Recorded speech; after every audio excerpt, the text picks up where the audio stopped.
आजकल तो मेरे वर्कआउट को देख के मेरे हस्बैंड भी लग गए हैं वर्कआउट करने के लिए। बहुत दिन से ट्रेडमिल ऐसी थी तो इन्होंने भी आज से स्टार्ट कर दिया है।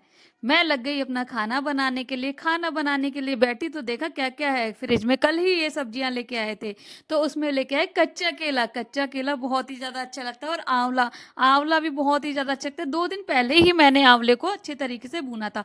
वो तो खत्म हो गया था। फिर क्या, मैंने सोचा चलो इनको ही बोला था कि और ले आना, बहुत ही ज़्यादा अच्छा होता है और बालों के लिए तो बहुत ही ज़्यादा अच्छा होता है। अभी केले की सब्जी जो मैं बना रही हूँ मैं बहुत दिनों बाद बना रही हूँ। वैसे तो मैंने अपनी मम्मी के घर पे खाई है तो मेरी मम्मी जो है दही डाल के बनाती है और यहाँ पे ससुराल में जो है ये लोग टमाटर डाल के बनाते हैं। बट दही डाल के जो बनाते हैं बहुत ही ज़्यादा टेस्टी लगती है। मम्मी के हाथों की मुझे बहुत ज़्यादा अच्छी लगती थी तो सोचा आज चलो मैं भी दही डाल के ही बनाती हूँ। बट मेरे से उस मम्मी के जैसी नहीं बन पाई। कोई बात नहीं, आपकी बार जब घर पे जाऊंगी तो वहां पे जरूर खाऊंगी उनके हाथों से बनी हुई। उसके बाद क्या था, मैं यहाँ पे बनी मैंने थोड़े से आंवला को भी छोक लिया था। नाश्ते में हम ये सारी सब्जियां खाते रहते हैं। नाश्ते में मतलब अचार के बदले हम आंवले को इस तरीके से करके खाते हैं। बाल वगैरह बहुत ही ज्यादा अच्छे रहते हैं और स्किन भी बहुत ही ज्यादा ग्लो करती है। फिर मैं भी नहा धो के तैयार हो गई थी अपने अच्छे तरीके से। इस तरीके से मैं यहाँ पे तैयार हो गई। और ये काजल मैं अपनी बहन से लेके आई थी, बहुत दिनों से मैं लगा रही हूँ, मुझे बहुत ही ज्यादा अच्छा लगता है।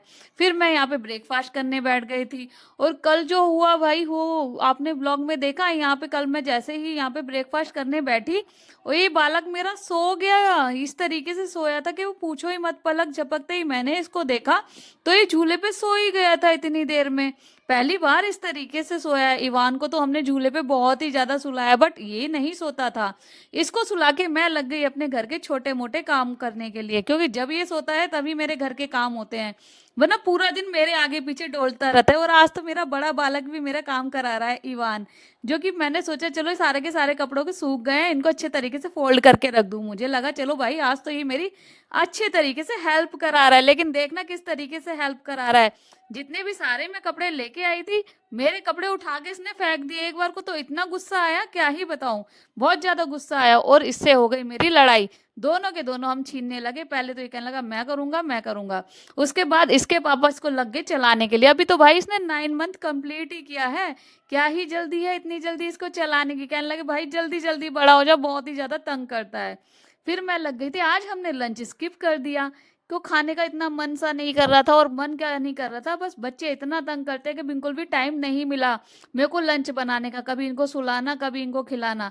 फिर क्या था, फिर मैंने भी यहाँ पे मैगी बनाने के लिए मैं लग गई थी। और आज तो मैंने वेजिटेबल मैगी बनाई। चलो मैंने सोचा थोड़ी हेल्दी बना लूँ मैगी को। रिवान के लिए मैंने ऐसी सिंपल मैगी निकाल दी थी क्योंकि वो नहीं खाता, उसको मिर्चें ज़्यादा लगती हैं। यहाँ पे मेरी चाय भी बन के रेडी हो गई थी। मैं पहले चाय बिल्कुल भी नहीं पीती थी बट अब यहाँ पे शादी के बाद मैं चाय पीने लगी हूँ। पहले तो बिल्कुल 1 कप भी चाय पूरे दिन में नहीं पीती थी। अब सुबह और शाम में मैं पी लेती हूँ। उसके बाद ये तंग करने लगा था तो जब भी मैं मैगी खा रही थी तो सोचा चल इसको गोद में लेके ही खा लूँ। इसको तो मिलने वाली नहीं थी क्योंकि ये तो अभी छोटा है। तो इसलिए फिर इसके साथ थोड़ी देर मैं खेली। और इवान को देखो, उसकी होली तो भाई आ चुकी है। कल से ही पिचकारी लेके घूम रहा है और पूरे घर में इसने हमारे में पानी पानी कर रखा है। आज इसको मैगी अच्छी नहीं लगी क्योंकि मैंने इसको बिल्कुल कम मसाले की दी थी तो इसको अच्छी नहीं लगी। इस तरीके से उसके बाद हमारा आ गया था एक पार्सल। इसके पापा ने कुछ ऑर्डर कर करके मंगाया था। मैंने कहा चलो देखती हूँ क्या क्या मंगाया। अभी बीन्स खत्म ही हुई थी। कल कल क्या आज ही खत्म हुई है। मैंने मैगी में डाल के सारी खत्म कर दी और इन्होंने दोबारा से ऑर्डर कर दिया। पता नहीं बीन्स से कितना ही प्यार है। और ये भुट्टे देखो तीसरी चौथी बार हमारे घर में आ रहे हैं, अब इनको भुट्टो से भी प्यार हो गया है। इस तरीके से इन्होंने इतनी जी सारा बिना मतलब के सामान मंगाया यार। एक आदि था जो कि काम का था। फिर क्या था, मैं भी बैठ गई अपने यहाँ पे मेथी को साफ करने के लिए। सोचा चलो मेथी साफ करके रख दूंगी तो जब भी मन होगा अच्छी तरीके से बना लूंगी। बाप रे बाप, मेथी क्या ही साफ करती। इसको खेलने के लिए इतने सारे सामान भी दे दिए थे, उसके बाद भी इसको कम पड़ रहे थे। इसको तो मेथी ही चाहिए थी। इसको मेथी से खेलने में पता नहीं क्या ही मजा आता है, तभी मैं इसको साफ नहीं कर पाती हूँ। वो मतलब कि कल से ही सोच रही हूँ अब साफ करूंगी अब साफ करूंगी। एक बार को ये मेरे को पकड़ के खड़ा हुआ और बेचारा खुद ही गिर पड़ा। इस तरीके से बार बार ये तंग भी कर रहा था, कभी बाल खींच रहा था कभी कुछ कर रहा था। मैंने भी इसको मेथी से डरा दिया। इस तरीके से मैं लेके तो बैठ गई बट मैं साफ नहीं कर पाई। मैंने थोड़ी ही मैं ये मेथी को साफ किया, उसके बाद उठा के ऐसे ही रख दिया था क्योंकि मुझे पता था ये मेरे को आज साफ करने नहीं देगा। अभी थोड़ी देर में जब ये सो जाएगा तो मैं अच्छे तरीके से इसको मेथी को साफ कर लूंगी। साफ करना तो बस पूछो ही मत, नाक में दम करके इसने रख दिया था।